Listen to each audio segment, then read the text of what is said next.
যারা সীমান্তে এখনো আগের নতজানু সরকারের কথা ভেবে হত্যা অব্যাহত রেখেছে, তাদেরকে আমরা স্পষ্টভাবে দেশের জনগণের পক্ষ থেকে একটি স্টেটমেন্ট দিতে চাই।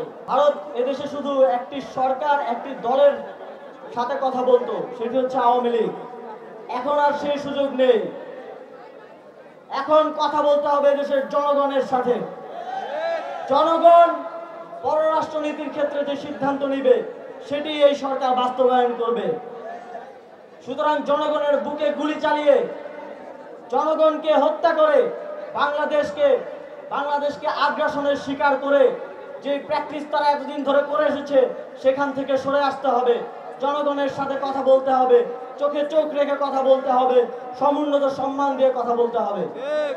গত দীর্ঘ সময়ে যে সরকার ছিল, তাদের সাথে জনগণের ম্যান্ডেট না থাকায় তারা ছিল একটি নতজানু সরকার।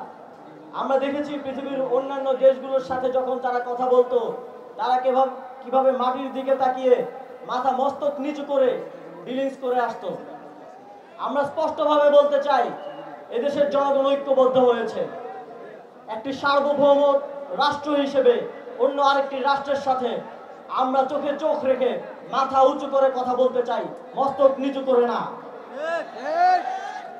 আমরা জাতীয় স্বার্থের জন্য কথা বলতে চাই, দলীয় স্বার্থের জন্য না।